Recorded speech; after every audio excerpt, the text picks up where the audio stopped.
We picked these Recording in progress. we picked these two cases because, and I thank you, Dr. Chinnakola and Dr. Simmons, and because the first case was a combined heart liver transplant. Our program has a fantastic reputation for being a center of excellence for heart and liver separately, and so we are combining those two, and now embarking on the in the field of multi-organ transplant, and so this was the second heart liver that our program has done, and this first case gives us a lot to think about. So it and I have Dr. Simmons here who can add to these thoughts a bit, but there is so much that we don't know about the liver in these patients, and it's not just us. Nobody knows. I think that we ultimately ended up doing this heart liver thinking that this patient had HCC and not cirrhosis, but when the final pathology came in there, well, he had cirrhosis, but not HCC. So we did the right operation, but for the wrong reason. They both would warrant a liver transplant, but our pre-transplant assessment was not consistent with what we saw in our specimen. So that kind of gives us a lot to think about in terms of, well, how can we do a better job to assess the liver in these patients? Number two, this patient got treated for HCC, and if we hadn't chosen to do a heart or liver transplant and got the final diagnosis, well, he probably would still be under treatment for HCC. So with the help of our liver team, Dr. Simmons was taking the lead on this, and we're all involved, but we're developing our own institutional, or we have developed our own institutional pathway and protocol for how to approach these patients. And while this is our second heart liver, we already have, it's like the floodgates are going to open, because we have right now 7 patients with Phelan-Fontanes who are listed for transplant. So, so that's going to be becoming a busier and busier service. Did you have anything to add, Dr. Simmons? I think you summarized it well. It's very challenging to really know the severity of liver disease. We frequently over and underestimate it. Talking to our colleagues at UCLA, they do frequently find HCC in the context of no cirrhosis when they remove the liver, and so it's very challenging and frustrating and quite honestly terrifying situation for our patients. Dr. Chinnakola was my partner in crime. He did the liver, I did the heart. So thank you, Dr. Sinha. For any of the fourth years here, raise your hands. All right. What is the radiological finding of a hepatocellular carcinoma in a cirrhotic liver? What findings do you see? This is a board question. Expect early enhancement with like a log washout. Very good. So we diagnose the hepatocellular carcinoma based on LIRAD criteria. So LIRAD 5 means it's consistently, the sensitivity and specificity is between 94% to 100%. So like you said, there is hypervascular enhancement during the arterial phase, washout, capsule, and the most important thing is for 5, growth of the tumor in the last 6 months. So in this particular patient, the radiological findings fitted with LIRAD 5. There was also an increase in size. So typically in the current standard of care, if you have LIRAD 5, you don't need to biopsy the, it's almost there. That's why it fit into that. Now the kicker here is that this patient has a Fontan physiology, so that's why perhaps it was a false positive. Having said that, when you have, there are 2 things. One is that if you have hepatocellular carcinoma, there's no question you go ahead with transplant. And then if you have cirrhosis, I think combined heart liver transplant is currently indicated, although there's a little bit of controversy. There are many benefits of doing a combined heart liver transplant. The first thing is that the liver is a big brother. It protects the heart from rejection. And studies from UPenn have shown that if you do a combined heart liver versus liver alone, the rejection rates are much lower, both in terms of antibody-mediated and cellular rejection. So I think that's a logical thing. Now, I agree with Dr. Sinha that the floodgates have opened. We have a program here, and we have done 2 thus far. I think we have 7 in the reason is, in the past, these patients with Fontan liver disease couldn't survive past 10 or 15 years. Now, with good surgical techniques, against here, they're surviving past 20 or 30 years. And typically, the incidence of cirrhosis goes up as these children live. So it is estimated that in the United States, we will have about 70,000 patients that would qualify. We are super excited. I think we have a great program. The surgical technique has been ironed out. We first have our cardiac team transplant, and then they come off bypass, put the patient on ECMO. We have a great ECMO team here, and we actually do the liver transplant and ECMO. It's pretty cool. The procedure is really simple, and we don't use a lot of pressors. Like I said, we have 2 cases with very good outcomes.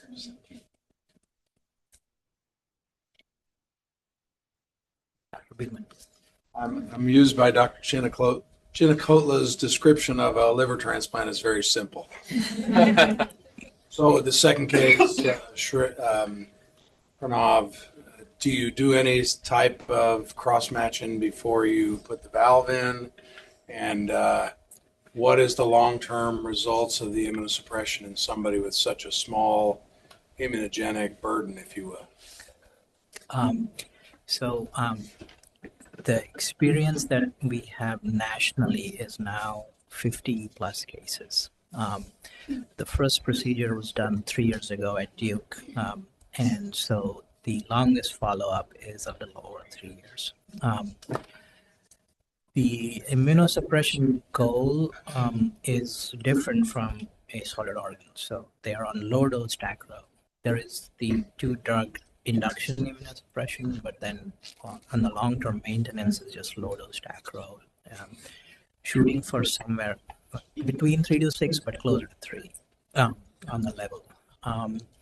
So the answer is that I don't have the answer, but we do expect that the side effects and the complications from immunosuppression are going to be less severe than what we see in our organ transplant recipients,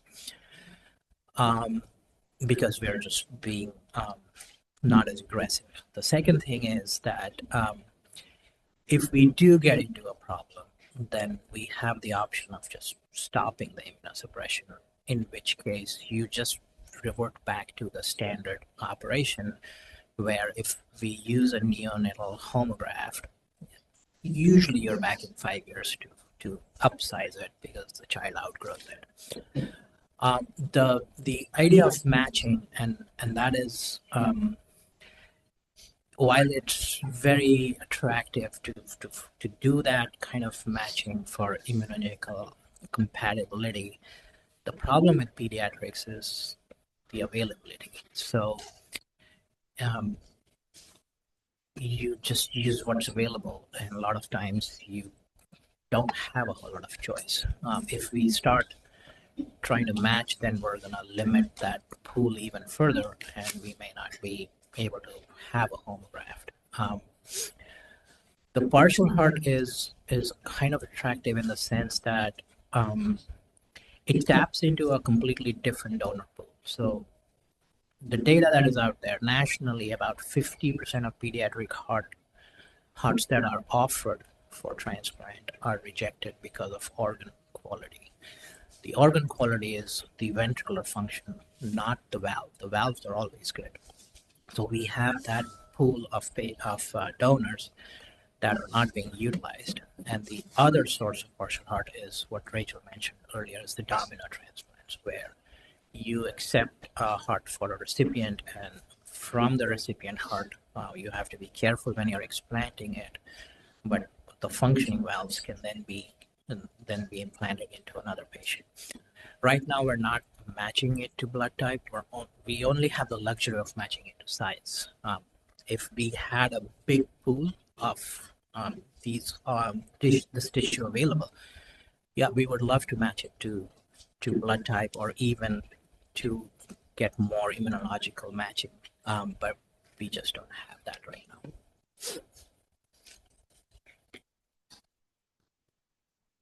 Dr. Act. Yeah, more comment, Dr. Sinha. It's just, I've been here my entire professional career, and it's just fun to see where we keep going every year.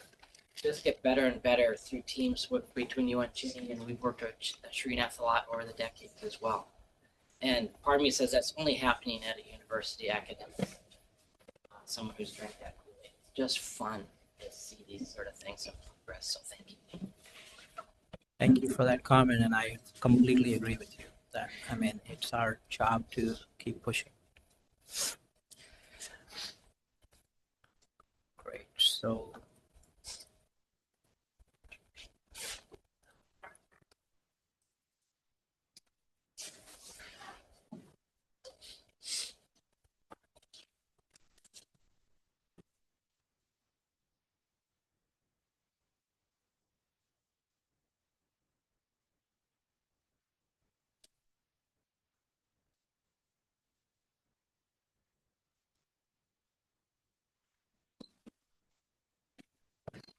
we're going to move on to the grand rounds section.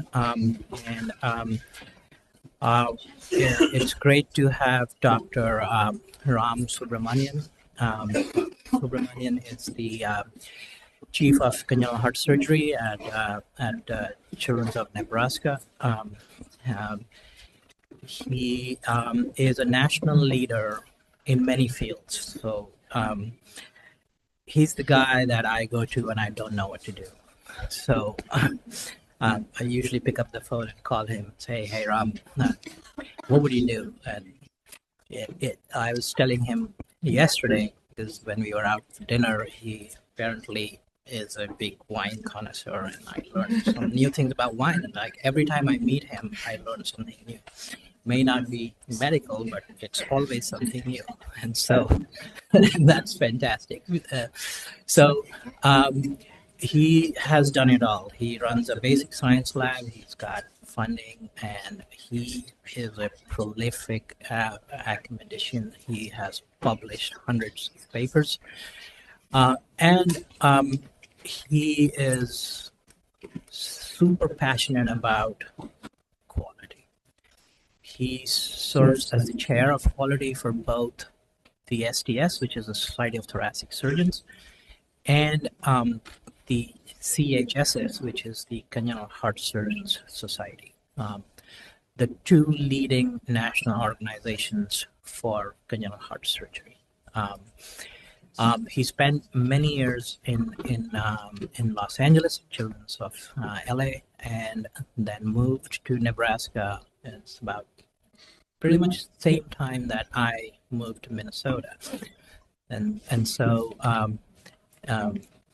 I came here from the East Coast, and he's here from the West Coast, and we kind of are meeting in the Midwest, and we're continuing our association. So Dr. Subramanyan kindly agreed to come and talk to us about his experience in with these national organizations and the effort that he's leading, spearheading quality improvement for pediatric cardiac surgery at a national and international level. So I would like to welcome Dr. Subramanyan.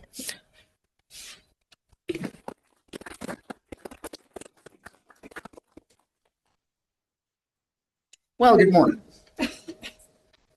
So just like today is another typical Midwestern morning, right? Light drizzle, a little cold. Is spring over? Is summer already here? What are we doing? So I'd like to start today with a typical day at Children's Nebraska. So it's the morning. it's Thursday, which is my big operating day at Children's Nebraska. I have a 2-case day, so I'm now going into the operating room. My operating room starts at 7:30 in the morning. And so I walk into the first case at 8:25. Yes, Dr. Sinha, this is not the only institution where anesthesia gets an hour to get ready. And my first case for the day is my biventricular conversion, because we don't want that Fontan complication on a child with Down syndrome. So I'm going to go to the operating room, and my plan is to convert this child into a biventricular circulation as I walk in. There's a lot of conversation that's going on. The perfusionist is talking to the anesthesiologist. We're doing ANH, that's, normovolemic hemodilution. We're going to get some blood out before, and then we're going to use RAP to, retrograde, prime the pump. So that way we're going to try and reduce transfusion. And I'm sitting there thinking to myself, well, what do we know about reducing transfusions? And suddenly, this paper from the Society of Thoracic Surgeons Congenital Heart Surgery database comes to mind, where a significant reduction in blood transfusion can be achieved. There are programs that do congenital heart surgery with very little blood transfusions. I was like, that's interesting. As I'm standing there, my nurse coordinator walks up to me, and she pokes me all the time. She loves doing this. Janine just loves to question everything we do. There's going to be a time when she's going to ask me why I'm going to the restroom. I'm just waiting for that day. So she comes in and she's like, really? You're doing one more BIV conversion round? Like, really? We went through the complex BIV conversion. This kid's going to be a good Fontan. And every time I hear this kid's going to be a good Fontan, it's an oxymoron. A good Fontan doesn't exist, right? So I asked myself, well, what do we know? And suddenly these two Society of Thoracic Surgeons congenital heart surgery database papers come into my mind. Down syndrome is the strongest predictor of in-hospital mortality following Fontan. And of all the chromosomal abnormalities as preoperative variables, we showed that the risk factor is the highest. It's the group 5 risk factor is the combination of single ventricle surgery and Down syndrome. So I said, there may be a reason why I'm doing this. Anyway, the case goes fine. We're able to septate the ventricle. And then I go back to the office, and my admin assistant has these 2 little notes. When you were in the OR, she has these little pink things that she still writes and leaves on my desk. And it says, you got a call from a referring cardiologist who wants to talk to you, and you got a call from an attorney. So note to people that are growing up, depending on where you are in your career, you have to decide who to call first. I decided to call the referring cardiologist first. And they're like, I have this 4-month-old baby who is in blank facility. The child has trisomy 13. They have a VSD. They're now on 1 liter nasal cannula. They cannot come off. They're tachypnic. Mom just wants to take the baby home. They've already seen 2 different centers. Both of them have turned them down. One center just wants to do a PA band so they can go home. Nebraska is known for trisomy 13, 18, so they reached out to us. And I was like, how do we talk about this? And then this Society of Thoracic Surgeons congenital heart surgery database paper comes to mind, where they talk about palliative procedures having higher mortality in trisomy 13 and 18, teaching us how better to manage these patients. So I'm like, fine, that's fine. I call the cardiologist, conversation is done. It's time to go back for the second case. So I go back to the second case, and now it's a 6-month-old coming in for an elective tetralogy. We do a valve sparing, tetralogy repair. And as I'm finishing up, the anesthesiology fellow is having a conversation with the attending saying, well, it's a tetralogy. The RV is going to be sick. Should we extubate? Should we not extubate? And immediately I tell her, well, do you know there's a Society of Thoracic Surgeons congenital heart surgery database outcomes paper that has talked about whether it's valve sparing or non-valve? One more opportunity. You have to call the attorney at some point. It's just you can't blow them off. So I call the attorney. The attorney says, hey, this is an interesting case that I want you to defend the surgeon on. Those are good days. That's the good call you want to get from the attorney. This is a 26-year-old gentleman who had initially had a truncus arteriosus repair, has had 2 RV to PA conduit exchanges done because they did not use the living homograph, and now came to the 3rd conduit exchange and suffered severe neurologic injury. And the surgeon is now being sued because the attorneys claim that this is a never event. Immediately I know Amber Khanna's Society of Thoracic Surgeons congenital heart surgery database outcomes paper, where she talked about anytime you have more than 4 sternotomies, the incidence of neurologic complications goes 4 to 5 times up. So yes, I will defend that surgeon. That's all done. Now we're going, it's afternoon rounds. It's a 4-year-old child with tricuspid atresia that Rachel was presenting, who's got non-fenestrated extracardiac Fontan, getting ready to go home, and they're all talking about, should we wean the diuretics? What should we do? How should we send them? And then Brian Cogan's paper from the Society of Thoracic Surgeons congenital heart surgery database tells you that the day of discharge and how much Lasix you send them home on is an independent predictor of when they're going to get readmitted, because the number 1 cause of readmission is pleural. Again, another opportunity whereby data tells us the best mechanism of patient management. So we finished that conversation. I'm walking up and my phone rings. And that's when Dr. Sinha calls me and then says, hey, Ram, do you have any interest in talking to us about data-driven approaches to improving pediatric cardiac care? So ladies and gentlemen, thank you very much for having me here. Ram, it's such a pleasure. This is a fantastic institution. To come to the place where pediatric heart surgery was started by bold people who were then called zealots is walking on the shoulder of giants, which allows people, especially ones who are vertically challenged like me, to look farther. And therefore, it is my absolute pleasure to be in this mecca to talk about how today data-driven approaches can improve pediatric cardiac care. So I have no relevant financial disclosures. There is no HIPAA-related material here. So if industry partners are here, you're welcome. As Pranav said, I am the chair of the Council of Quality and Research for Society of Thoracic Surgeons and the chair of the Committee of Quality for Congenital Heart Surgeons Society. So a lot of the data that I'm going to present today are coming from these two institutions. They are not endorsed-led institutions. They're in my opinion. You're welcome to disagree with them. In fact, it's fun if you actually do disagree with them. As you saw, there is power in collective outcomes data. No one institution is going to have the number of patients and the number of outcomes that we need to understand what real-world practice looks like. And this real-world practice allows you to come up with empiric risk stratification tools that allows individual institutions to benchmark their outcomes to national, audited, and reliable data. That's the massive advantage of these big data, collective outcomes from databases. As much as I'm going to tell you it's great for the rest of the 30 minutes that I'm going to talk, I want to start off by telling you that there are definitive limitations. These are by definition granular groups. You will never understand the intent of intervention. I'll give you that simple example in the case that was presented. I don't believe in doing that neonatal operation on a DTG, a VSD, LVOTO. I send them home. I bring them back at 6 months and do the operation. The Bostonian technique is to do all of them in the neonatal period.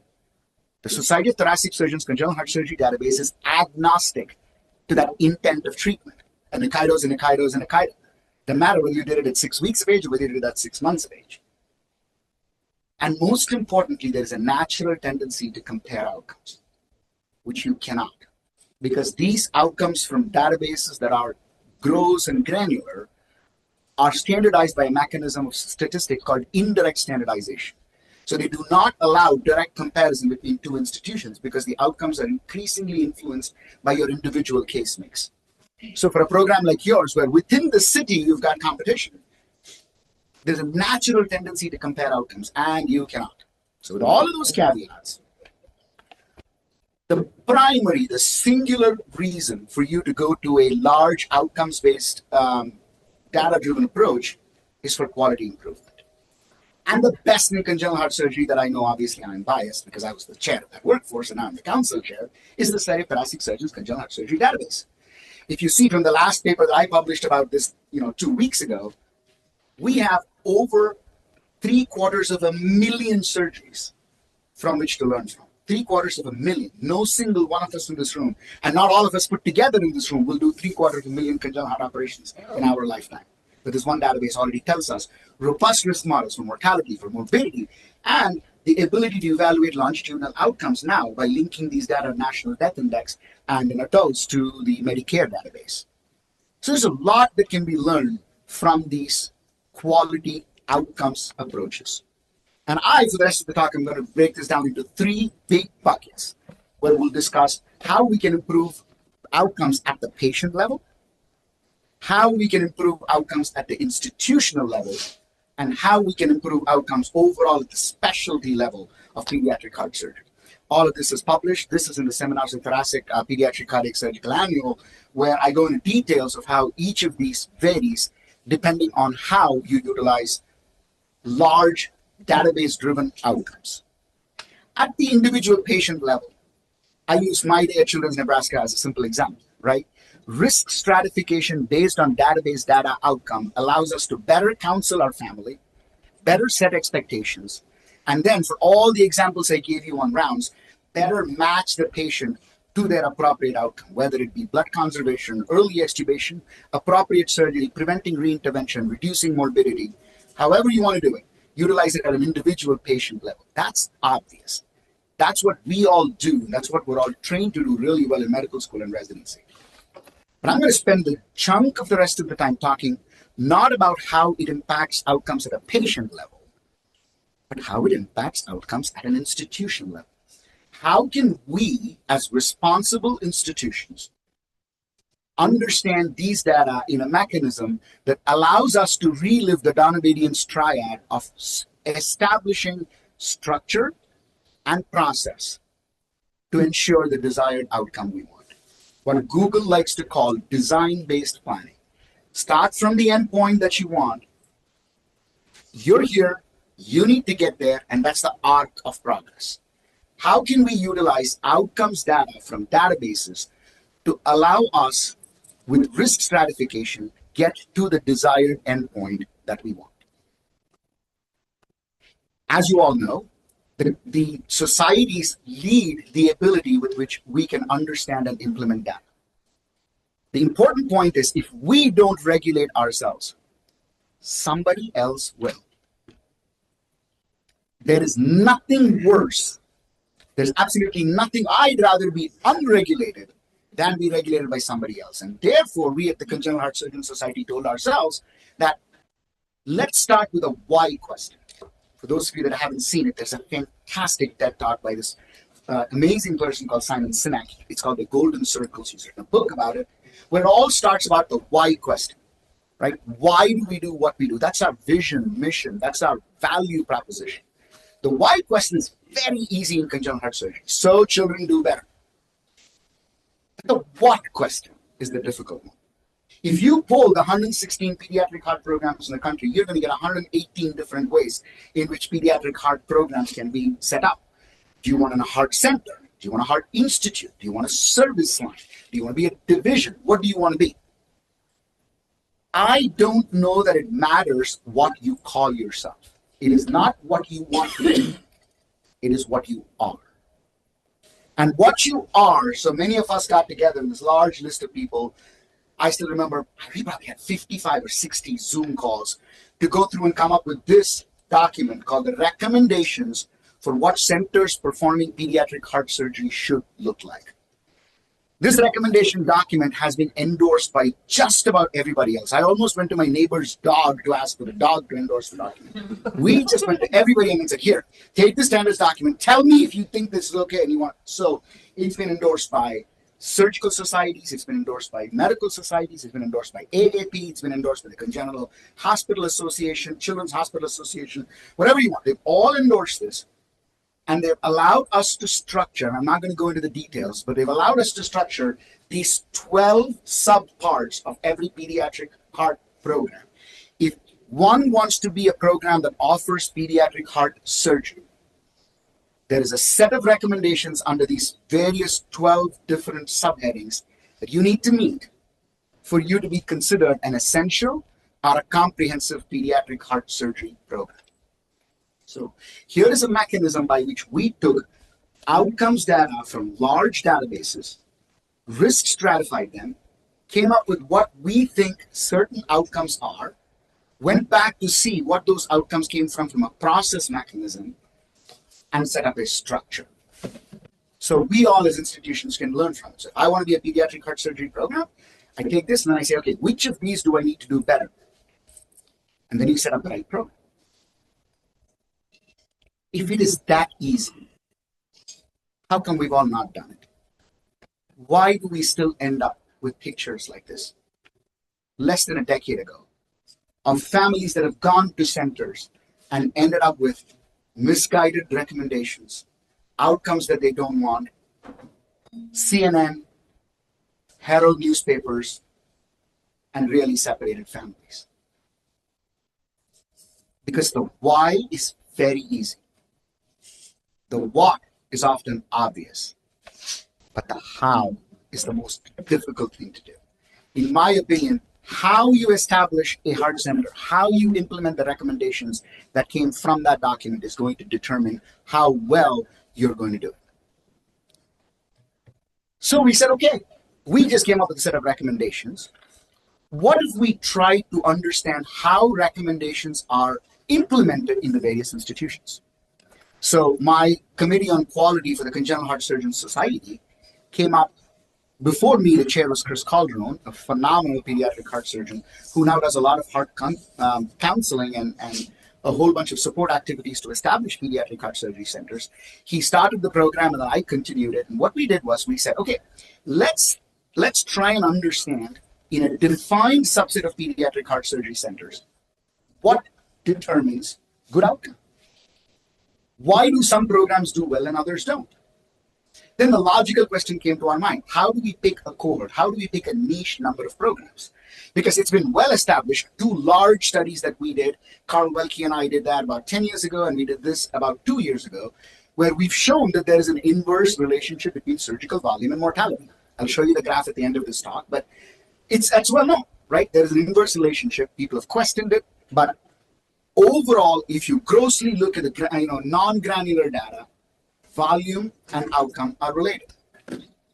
So then we said, what if we took a single volume strat within this large heterogeneous population and tried to understand variation in mortality within that volume strat? So to that end, what we did, we went to the public reporting website. We didn't want to call individual programs and ask for your outcomes. So the Society of Thoracic Surgeons Congenital Heart Surgery database has a risk model that predicts mortality. So it comes up with what's called as the E, expected mortality rate. That is, for a given patient, the surgery that they are undergoing, the preoperative factors and the other risk factors that they have, what is the expected estimated mortality for that patient? Then at that institution level, the observed mortality, which is just number of people that died divided by the number of surgeries you did. So then they come up with what's called as an O to E ratio, an observed to expected mortality ratio. Nearly 90% of pediatric heart surgery programs publicly report this on the Society of Thoracic Surgeons website. So we just went to that public reporting website and came up with this graph where we plotted annual index cases on the x-axis and the O to E ratio on the y-axis. And, generally you can see the volume outcome relationship.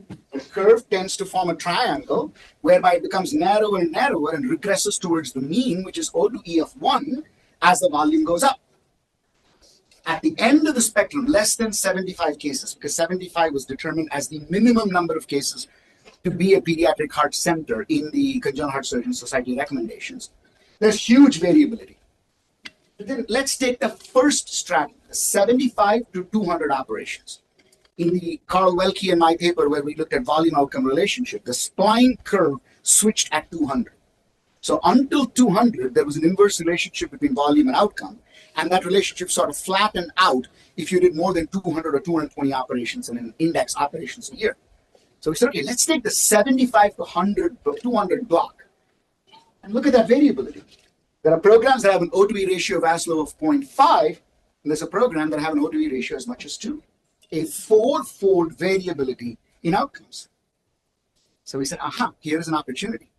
So we contacted all of the surgery division chiefs, including Dr. Sinha, who are between the 75 to 200 case range per year, sent them a survey, and then did an interview, a one-on-one interview by the same interviewer for all of these division chiefs.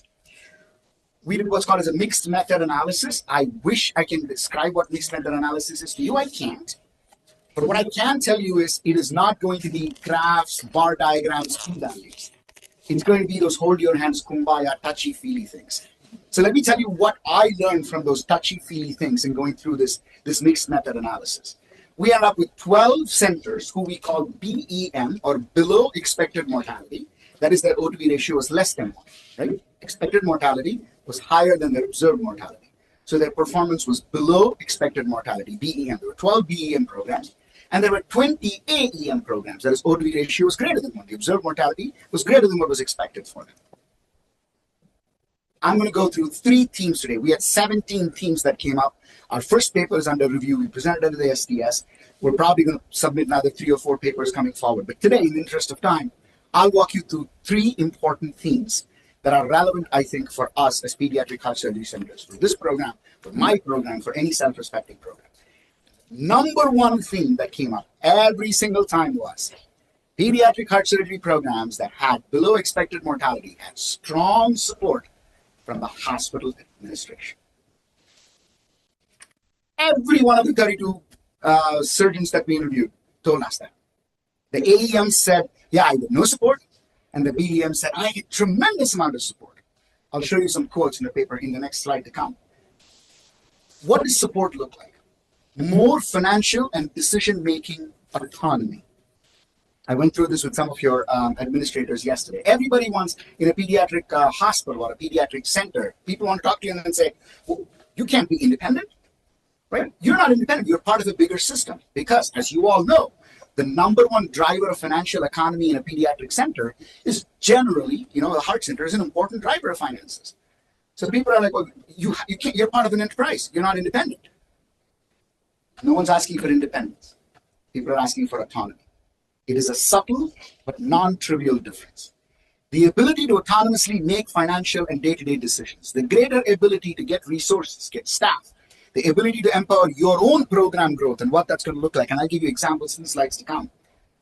And surgical leaders who are privy to the program's financial impact, right? There should be absolute transparency in the way things are done. I get a report every 3 months because it takes a long time to send to insurance and get billing.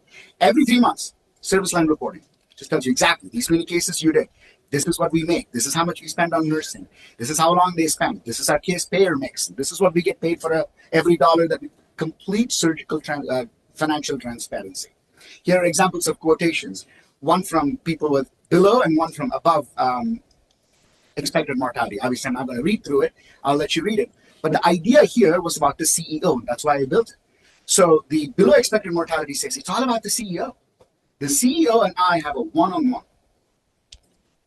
We talk. I have a direct line of communication with the CEO. I was giving Pranav the example. Something happened in my unit, which I won't go into for obvious reasons. I have a text from the CEO direct to my phone. I'm not even in Nebraska. And my CEO's text goes, Ram, fix it, exclamation mark, done. Mm-hmm. Right? And I can come up with 75 different text responses. Do you know what my text response was? Okay, period, got it. Below expected mortality. And one of the above expected mortality surgery chiefs said, well, these are administrators that are working from home. They simply just don't have the understanding of what clinical reality looks like. So without belaboring the point, the idea here is successful pediatric heart centers are established when clinical leaders and administrative leaders walk hand in hand and are in sync. Important first thing.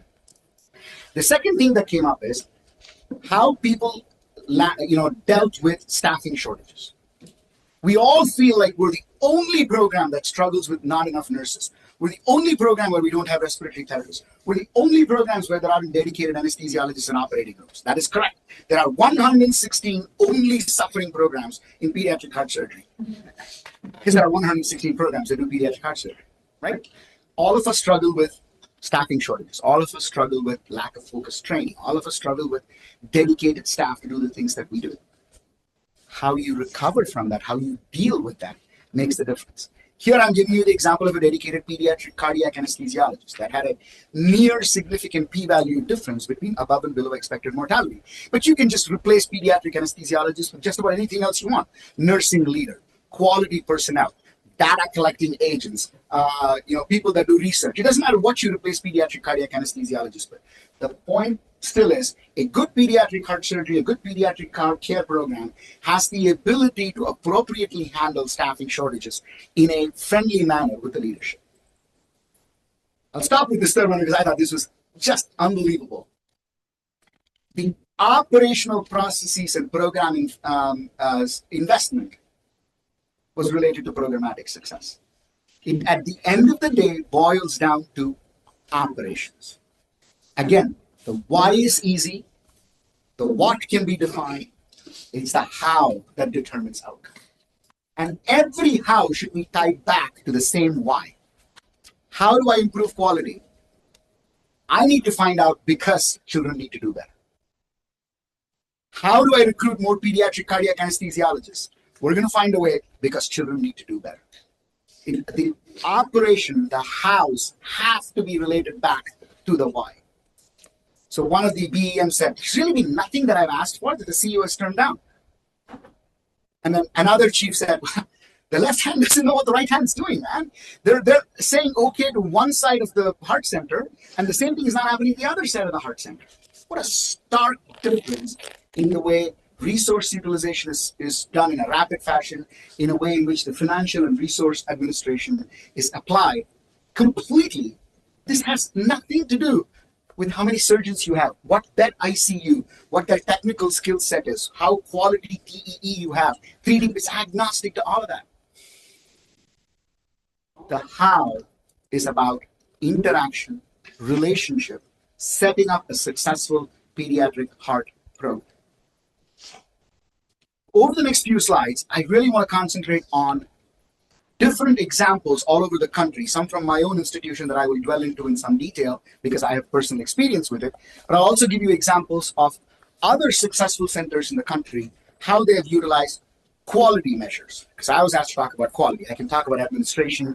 From this paper, we can talk about multiple things, but allow me to go through just quality and how people do quality measures in various hospitals. I'll start with my own. So when I went in and took over the position 2.5 years ago, it was a very similar situation that Pranava came in. It was a program that had gone through some leadership change. We had a freestanding children's hospital, so there was some turmoil with senior leadership. Several of the division chiefs of pediatric surgical subspecialties was new, and outcomes were suboptimal. And so the typical tendency, like, we just need a surgeon. We need somebody who can come in. You don't need to give the surgeon any more ego. I got a head that barely will fit in that door. So it isn't like I don't think I'm important, but I am aware enough to know that I am one piece of a large puzzle. So the first thing we said is, how do we set up a quality mechanism that oversees outcomes on a real-time basis? So here is an org structure of quality just for my heart center. The font is intentionally small because I couldn't fit everything into one slide. Because we said, if I have to improve quality in the heart center, there are 9 different types of things that I need to do, each of which has sub-mechanisms that feed into a patient safety committee that ultimately goes into my heart center's quality and program improvement committee that reports directly to the directors of the heart center. This is not the enterprise. This is just my heart center. We said we need to get really deep and important in trying to understand how quality needs to get improved. And so one of the first things we did, and we've published about this now, the paper is already accepted and it's online so you can look it up, is this mechanism that we call the CMAP rounds. It's the continuous multidisciplinary assessment of performance. The idea here is to understand in real time how we are doing.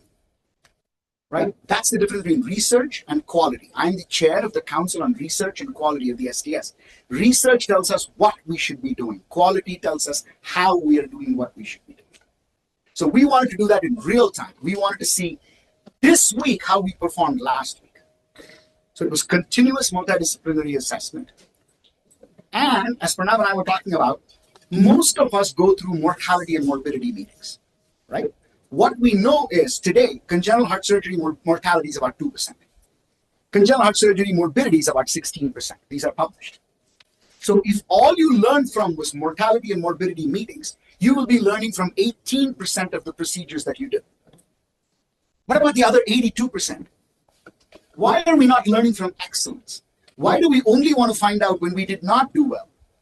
Therefore, our CMAP rounds is not a mortality morbidity. We discuss everything. An ASD that came in, got the hole closed, went home in 3 days. We talk about that patient. Every outcome is benchmarked to multi-institutional risk stratified data. And the idea is to access and assess systems issues without duration and identify threats to patient care, not failure in patient care, not when harm reached the patient. It's do no harm first. So I'll give you two tables to tell you what this would look like. We do what's called as a flight path. We learned this originally, it came from Toronto. There's a couple of you that trained at Toronto here. So Toronto came up with this idea of a visual flight path of how a patient's journey is going to look like. So this is the journey of a VSD that went really well.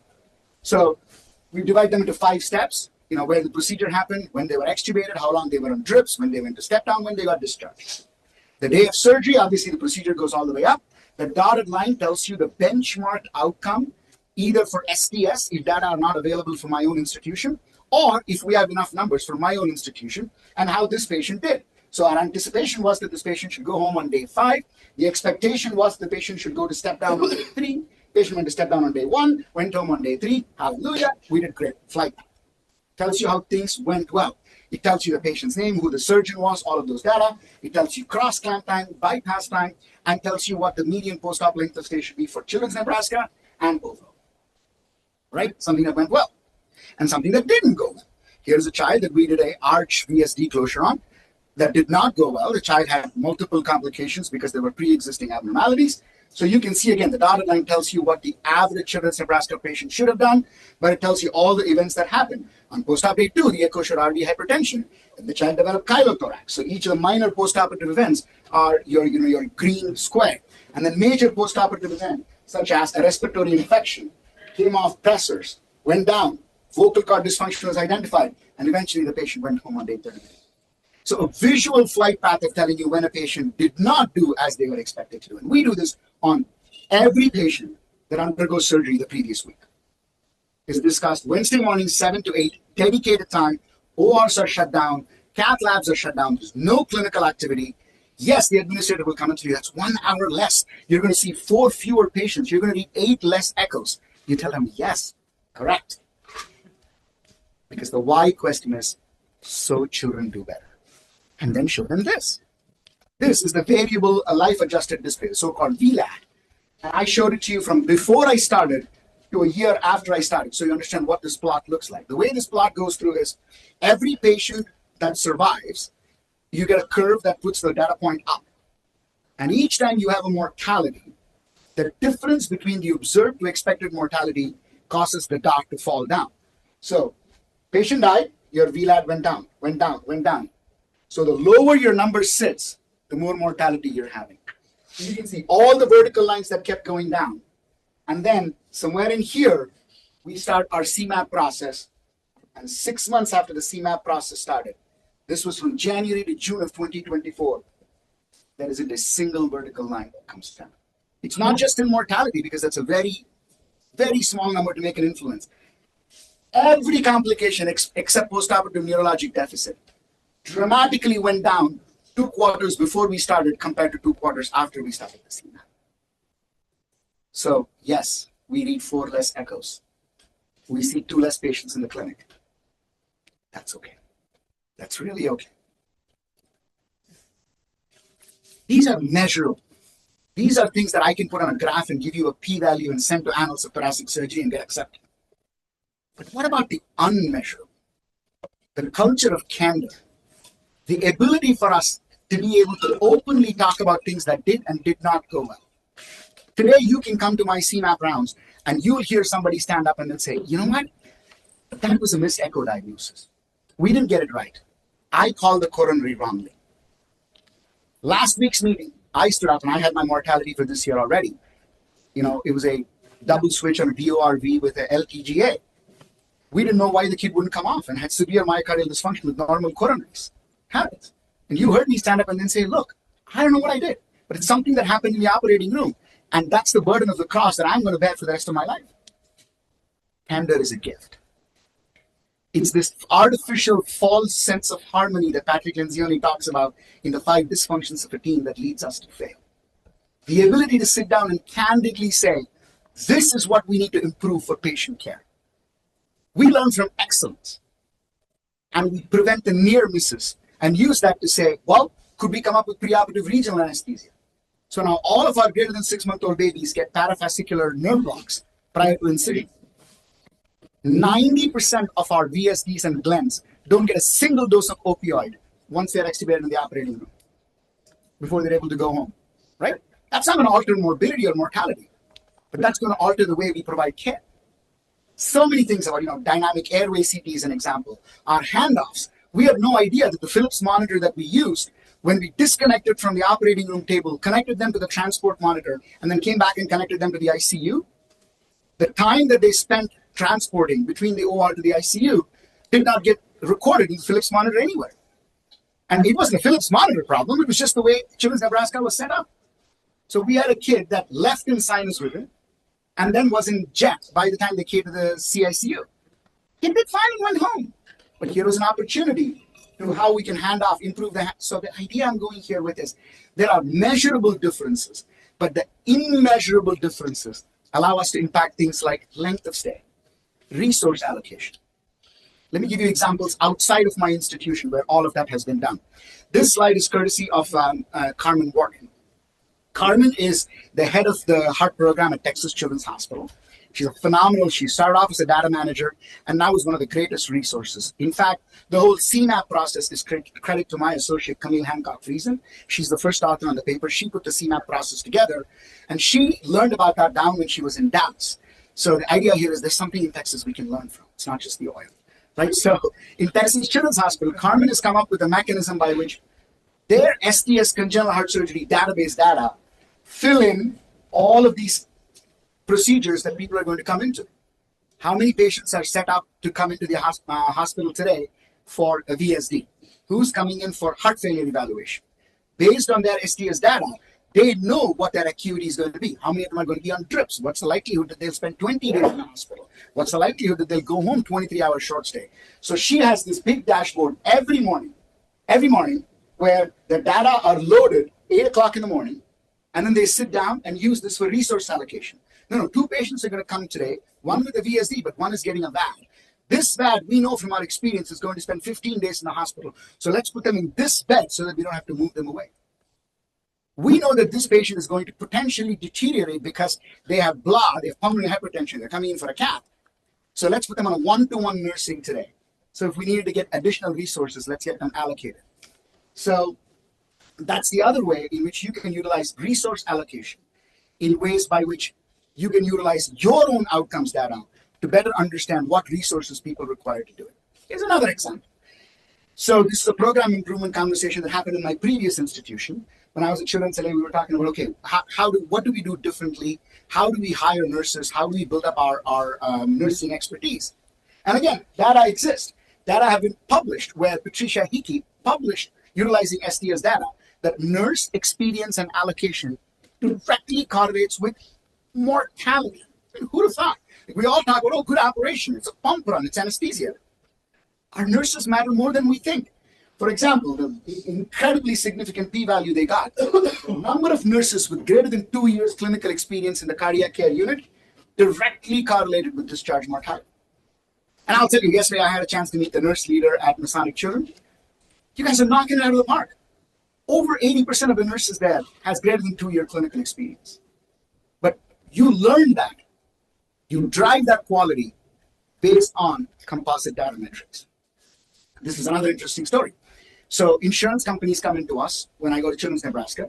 We're renegotiating insurance contracts all the time, right? Insurance companies like to pay you a percentage of your dollar. So if you're lucky and you happen to live in a state that's great like Massachusetts, fantastic. If you want to go and live in California, you get paid 27 cents on the dollar, right? You just need to be able to work with your insurance companies on how your reimbursement is going to happen. And that's driven as value of care. Value is defined as quality divided by cost. So as much as it's important to drive up your quality, you also want to reduce the cost of the care that you provide. In order to understand what the cost of the care is going to look like, we looked at Children's Nebraska at our post-operative length of stay program. And we saw that there was an opportunity for us to provide the same care at a shorter length of time. So one example we came up with is called this Road to Home program. When the patient is extubated and we believe has adequate cardiac output to support feeding, they get a nasogastric tube that is placed by the nurse with the mom standing next to them. And the next morning, that nasogastric tube gets taken out and the mom puts it in. Because that's a road to home. We're not going to wait for them to feed in the hospital. They're going to go home with NG feeds. The nurse navigators have already talked to the insurance companies. The home feeding regimen has already been set up. Pump is going to be delivered to the home. The baby may not need a pump, may be fed by gravity, doesn't matter. So as a feeding regimen, we came up with a Road to Home program. And you can see this is the latest STS outcomes data from my institution. And in every stat category, our median length of stay is 1/2 the national average. Same quality, which is high, but reduced cost. So that improves the value. Again, an opportunity to use publicly available database-driven data to drive hospital quality and hospital value. So big picture ways by which you can improve outcomes at an institution level. I'll quickly run through what at specialty level improvement we can see. Again, not directly relevant to what I wanted to cover here today. Really wanted to cover about institution. But at a specialty level, obviously it allows us to understand how hospitals perform, how we do in general, what are our areas for improvement. Like the National Death Index linked HLHS data that I presented in the STS, which is now under consideration for publication, tells us that our heart transplants for HLHS are doing really, really poorly. Public data, now from large outcomes, database-driven data collection. Collective learning programs like that Bill Molly study. That is, okay, here's Children's Nebraska that's able to get their children road to home faster. How can Minnesota learn from that? Here's Minnesota that's got a fantastic nursing pool. They have a retention rate that's greater than 80%. How can Children's Nebraska learn from that? These collective learning opportunities, ability to establish meaningful collaborations. Like, I'm doing really well in blank operation. I'm not doing really well in this. But here is my program that's an hour away from me that's doing really well in that. How do I make this meaningful regionalization collaboration approaches so the specialty gets better? How do we utilize these outcome databases to do trials? And I'll give you an example. And of course, what everybody wants to do is how can we use this for outward-facing things? How can I brag about what a great program I am and why I'm better than the program that's 10 minutes away from me, which is impossible to prove. But here's an example of that curve that I told you I'll show you by the end of the presentation. And that is understanding volume-outcome relationship. This is the spline curve that Carl and I published in that paper, which talks about somewhere about 200, as you can see, is where the likelihood of increased mortality comes back to below the one line. So it allows us to understand overall big picture of at what volume do we have enough familiarity with the procedure that the outcome improves. And that allows us to meaningfully come up with regionalization approaches. There are multiple examples today in the United States of pragmatic relationship between two institutions, some which are not even in the same state, but are able to improve the outcome so all boats can float. That allows us to appropriately triage patients. That is not risk aversion. That is appropriate risk matching. The example there would be adult congenital. We all struggle with this. When you have a pediatric special set of beds and an adult hospital that's performing well, where is the adult congenital care best provided? Do you want to be in an environment where congenital physiology is well understood, or do you want to be in an environment where adult pathology is better cared for? And allowing database-driven data to tell us for one specific institution, because the answer for University of Minnesota is probably going to be different than the answer for Children's Nebraska, and that's okay. This is where we use database-driven public outcomes to be able to better match the patient to the environment they need to be in. If you're not aware of it, there is this trial called the STRESS trial. It tried to understand if there was any benefit in adding steroids to the cardiopulmonary bypass machine for infants undergoing on-pump cardiopulmonary bypass surgery. You know how difficult randomized prospective studies are to get done. This randomized prospective study was done with no data coordinators. Because after the patient was randomized, the study asked for their STS congenital heart surgery database data ID. And all the endpoints were morbidity and mortality data that were routinely being collected by the institution for their CHSD data analysis. So there was no additional data that were collected for the sake of the study, the so-called trial within a registry. Again, leveraging large database data to do not just quality, but also research undertaking. So at a big picture level, data-driven approaches to improving patient care in pediatric cardiac diseases starts with a why question. And we at Children's Nebraska have a vision, and that is to be the destination of choice for leading-edge cardiac care. And we have a tagline that says, it's your heart, but it's our passion. So it starts with that why question. And the why question allows you to leverage the power of collective outcomes data. These collective outcomes data can clearly make a difference at the individual level, patient level, and at the subspecialty level. But where I believe the greatest immediate impact lies is in improving outcomes at the institution level. At the institution level, improving outcomes starts with a culture change. A culture change that allows the establishment of a cohesive, collaborative, communicative heart center, which has a direct line relationship between the heart center leadership and the enterprise leadership. So the heart center is able to function in a financially steward, sensible, intelligent mechanism. Because at the end of the day, our patients and families deserve nothing less.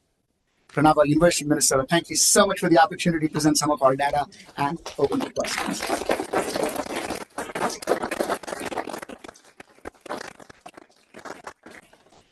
That's fantastic, Rand. Thanks for sharing all this work that you're leading at a national level, and there is so much to learn from that. Any questions from the audience? Yes. Hello, Dr. Subramanyan. Thank you so much for that amazing talk. It was very inspiring. I'm Swati. I'm one of the third-year surgery residents. I had a quick question about how to balance QI versus research publication in academia, especially early in your career. Because I know a lot of these QI projects are really good for institution, but like when publications are really considered currency in academia, then how do you also balance with your career advancement as well, especially early? Yeah, it's a fantastic question. So I'm going to give you a two-part answer.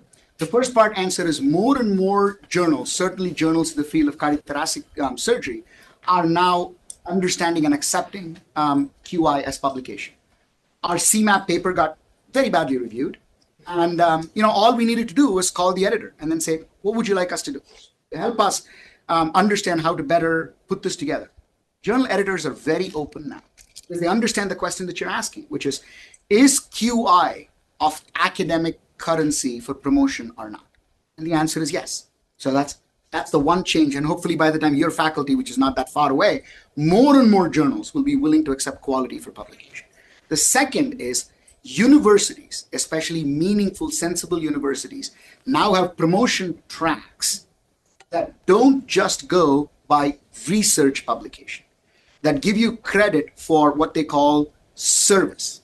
And service could be service at the hospital level or service at the national level for things like quality, process improvement, education, those so-called unmeasurable but equally important things that you do. So I would say follow your passion.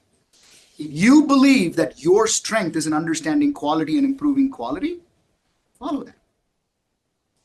You don't know what the destination is going to be, right? So your journey is your destination. Quality works for you. If that's what fills your cup, I think you should do it.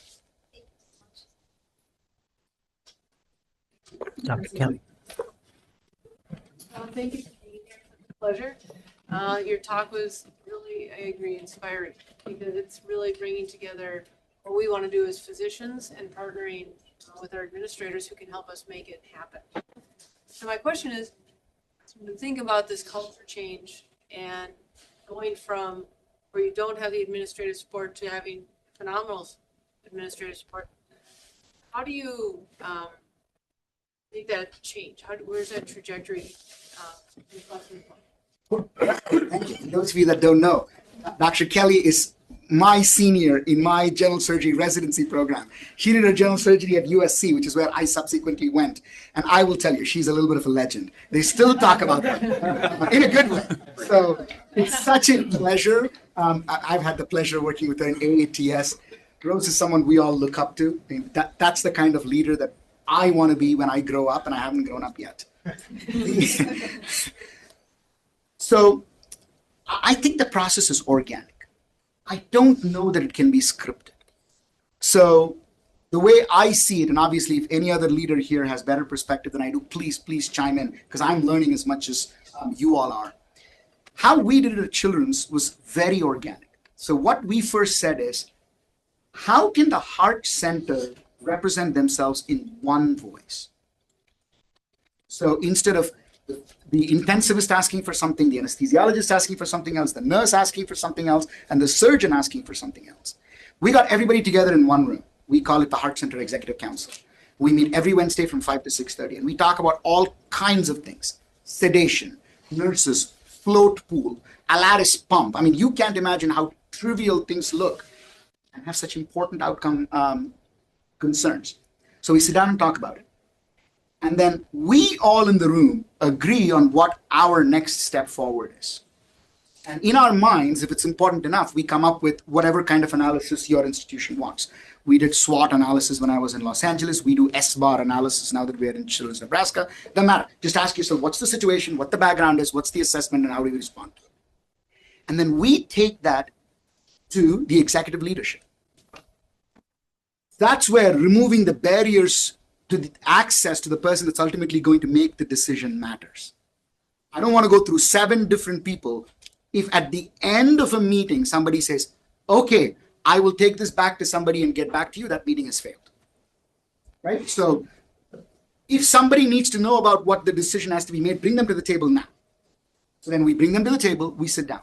The first few meetings are hard because it's trust building, right? It's a lot different than speed dating. They need to know that you are a steward of their finances and quality. Organically, before you know it, my CEO makes fun of us when we go to the strategy council meeting now. She's like, Jeff Delaney is my cardiology executive director, so we're the 2 directors in the heart center. Like, if Ram and Jeff agree on something, I'm really scared of disagreeing with them. It's because we've given it that much thought. So today it's seamless in Children's Nebraska because I have a fantastic CEO. I remember when I met her for an interview, and I said, well, what's your vision for the heart center? And she said, oh, my vision for the heart center is to support your vision. So I think it's organic. It will grow, it will come, but I think it takes time.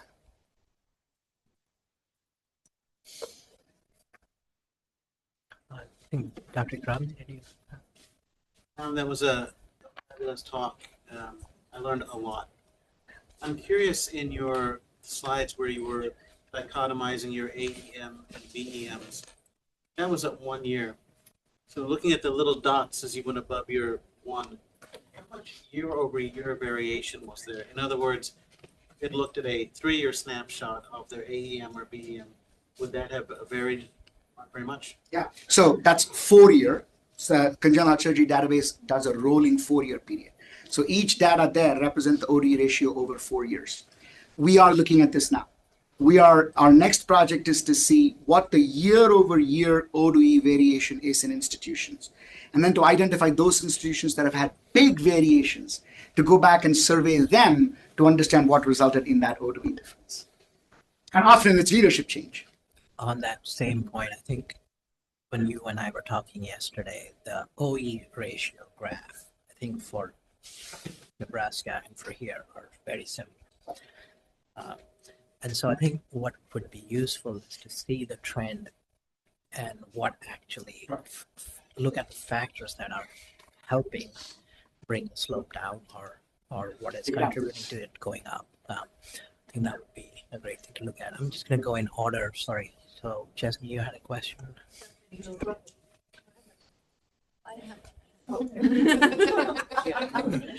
was a really great talk. Fascinating, invigorating. This may be a little granular, but I'm curious as a leader so data fidelity is a big issue in QI.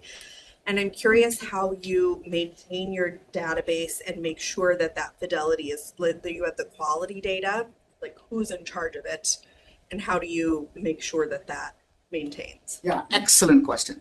Another example of why administration relationship is really important. I get a total of 1.5 FTEs for all of my national databases within the heart center. I get a 0.5 FTE for congenital heart surgery database, a separate one for PC4, separate one for PC3, separate one for ELSA. Each of my heads within my heart center is tasked with bi-weekly meeting with the data coordinator to go through all the data from the last 2 weeks. If you need to do it every week, go do it every week. But every Friday, 12 to 1, I am the representative for my division. So no one's above the law. You can be the director of the heart center. Doesn't matter. 12 to 1, you sit with Amanda McGlinchey. She logs into Cardio Access and you go through every single line and then say, no, that's not the diagnosis. No, why did you pick that? No, we did this. Every 2 weeks. Okay. Then at the database level, the Society of Thoracic Surgeons and PC4, the Pediatric Cardiac Critical Care Consortium, audit data. So every year, a randomly picked 10% of all the programs in the country get audited by the congenital heart surgery database. So 2 non-surgeon auditors and a surgeon auditor pick every mortality and a smattering of 10 cases for which the institution provides them access to your electronic medical record. And they keep your database data, electronic medical record, and go side by side and come up with things that are defined as no variance, acceptable variance, and unacceptable variance. And if the unacceptable variance in certain areas is more than 2%, you need to fix all of your data and you'll get re-audited within the next 2 years. So the data that we're using here have incredible fidelity. It doesn't exist in your Vizient or your Leapfrog, which are all administrative CMS-based data. These are real audited data. We've written about it. 10 years worth of auditing, papers published. Dave Overman is the first author. We're all authors in it. We have greater than 98.5% accuracy of data in the congenital heart surgery database. Dr. Simmons, did you?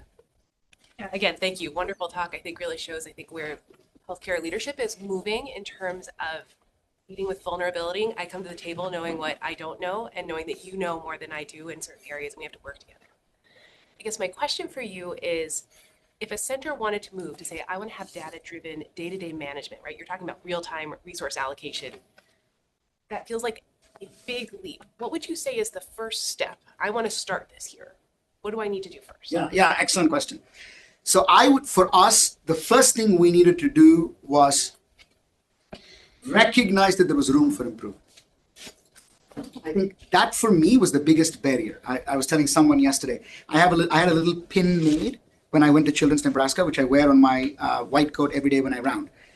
The pin says, this is how we've always done it, with a big red line that goes across it. So every day we go and we're like, well, we don't start diuresis until postoperative day 2. That's how we've always done it. And they get, it is diuresis today. Right? So the first step is recognizing that there is room for improvement. And that is the biggest room usually. So once you recognize that, the stakeholders at the heart center level determine what the cadence of recognizing of that room for improvement should be. Our cadence is weekly, because I believe that we had a lot of low-hanging fruit that I could easily chop off when I went to Children's Nebraska. So we said we want to do this every week. And so the CMAP was born because of Camille Hancock-Friesen and her dedication to making it happen. But it doesn't need to be weekly. It could be monthly, it could be bi-weekly. But you sit down and then you say, okay, in this month, these are the areas where we found opportunity to improve. And then initially, like I was telling Rose, you then go to administration and ask for resources. First ones will come late. And that's okay, right? Rome wasn't built in a night.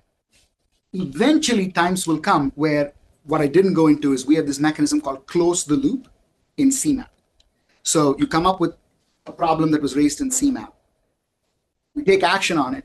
And at a future CMAP meeting, they come back and close the loop to say, this is the problem and this is how we fixed it.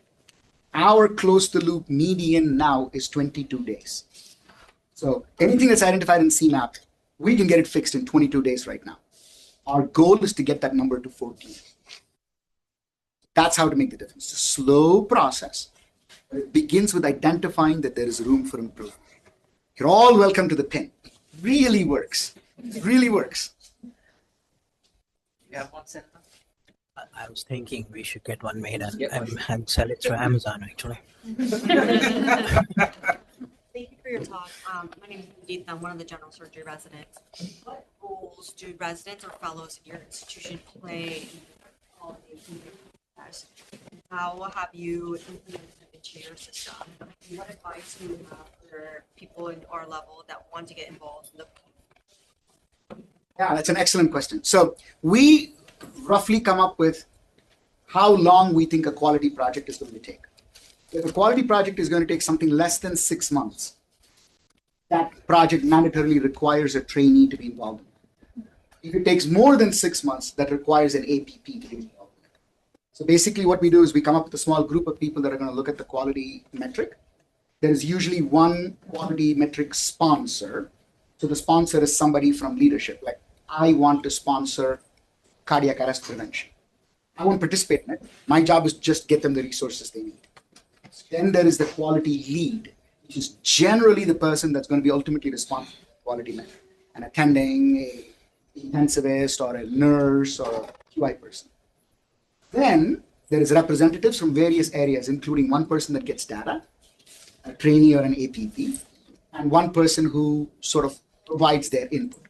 So the group is usually 4 or 5 people for every quality project. Who they are depends on how long it's going to take. Because unlike general surgery, our critical care fellows are only with us for 3 years. Our cardiac critical care fellows are only with us for 1. So we cannot put them on a project that they will not be able to show a work product by the time they're completed. Hi, I'm Shelby. I'm one of the almost graduating chief residents.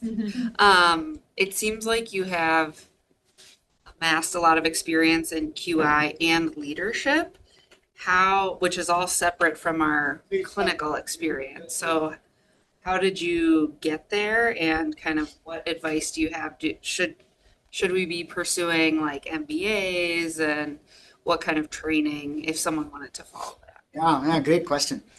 How many of you have read Atul Gawande's book on coaches? That's my solution. So get yourself a really good, really good coach. 6-7 years ago, I was going through a difficult phase in my career. I felt like I tapped out and I didn't have anywhere else to go. It was a difficult phase, and that's what I did. I got myself an executive coach. They open your eyes to areas that you don't already know, that allows you to leverage the best of yourself, but also allows you to understand how to get some of these things done, because there's different personalities and you don't control what people tell you. You only control how you react to what people tell you. So it's an I journey that every one of us has to do differently. And my journey was assisted by my executive coach. Lots of things you're going to hear about. I don't have the time. They're really expensive. I don't need therapy. I'm fine. This isn't me. This is the system. They are making this difficult. I can give you probably 20, 22 reasons why you don't want to do it. All you need is one reason to do it, right? If the world's best tennis players have a coach, the world's best football players have a coach, if the world's best violinists have a coach, why shouldn't the world's best pediatric heart surgeon have a coach? So it's okay. Swallow the pride. It made a huge difference. They are ridiculously expensive. It's worth every penny and more that I put in.